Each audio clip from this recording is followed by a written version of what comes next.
पास रूबिका जी भी हमारे साथ में जुड़ गई हैं।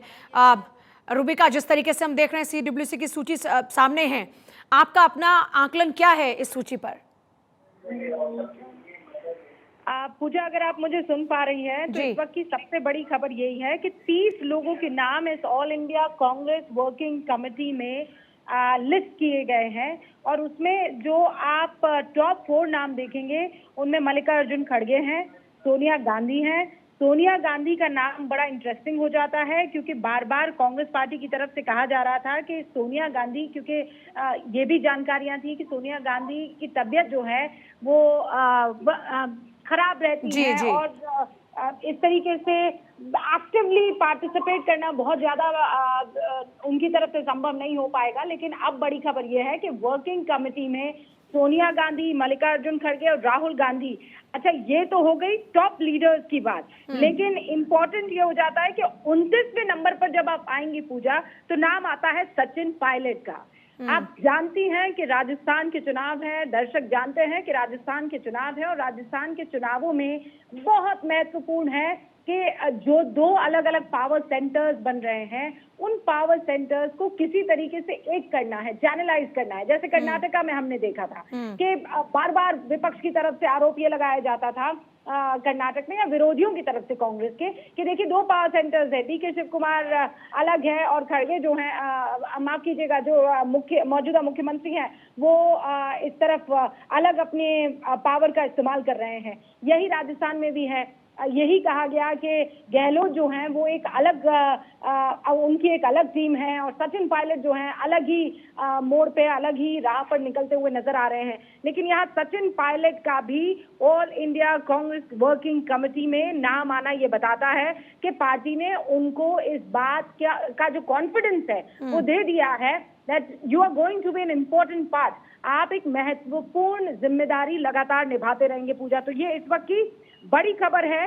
सलमान खुर्शीद का भी इसमें नाम है, नाम शशि थरूर का भी है, मुकुल वासनिक का भी है, तारिक अनवर का भी है, पी चिदम्बरम भी है, रणदीप सिंह सुरजेवाला भी है। अभी हाल फिलहाल में आपने देखा होगा हरियाणा में हरियाणा के पॉलिटिक्स को लेकर विरोधियों की तरफ से, बीजेपी की तरफ से बहुत हमलावर हुए थे रणदीप सुरजेवाला की तरफ से। लेकिन पार्टी ने इन तमाम दिग्गजों के नामों का ऐलान करके ये बता दिया है कि पैन इंडिया एक स्ट्रॉन्ग टीम कांग्रेस की तरफ से खड़ी करने की कोशिश होगी।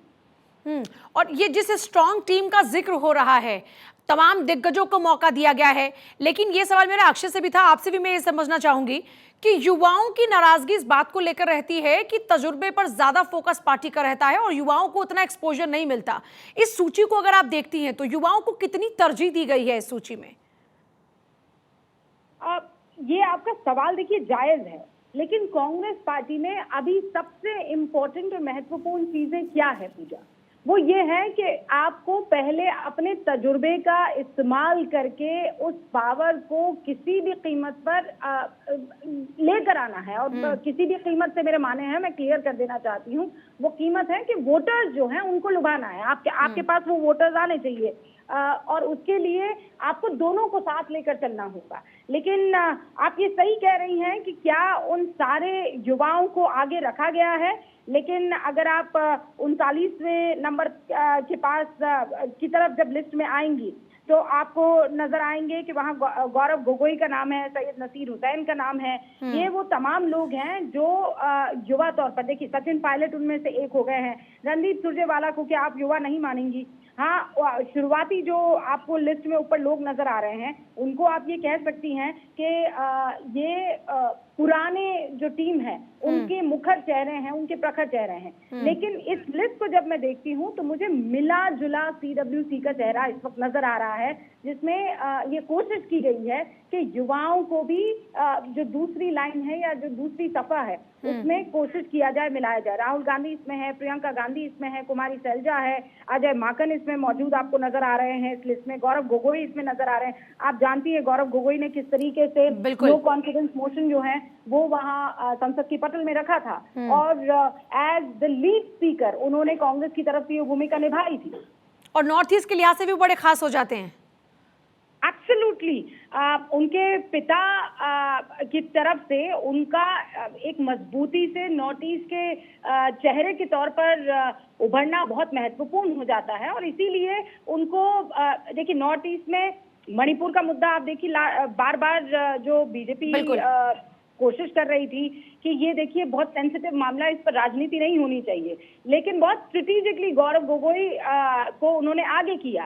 राहुल गांधी का इंतजार जबकि हो रहा था, पूजा याद कीजिए, लेकिन हाँ एक चेहरे की वहां तक दरकार है। आप जानती हैं मनमोहन सिंह वहां से लगातार चुनकर आते रहे, नॉर्थ ईस्ट का एक चेहरा कांग्रेस की तरफ से हुआ करते थे, लेकिन अब जो तरुण गोगोई हुआ करते थे, लेकिन अब गौरव गोगोई को धीरे धीरे शायद कोशिश की जा रही है कि आप अब उस पूरे इलाके से एक रिप्रेजेंटेटिव के तौर पर, एक चेहरे के तौर पर कांग्रेस पार्टी में उभरते हुए नजर आए। रूबिका आपके पास आ रही हूं।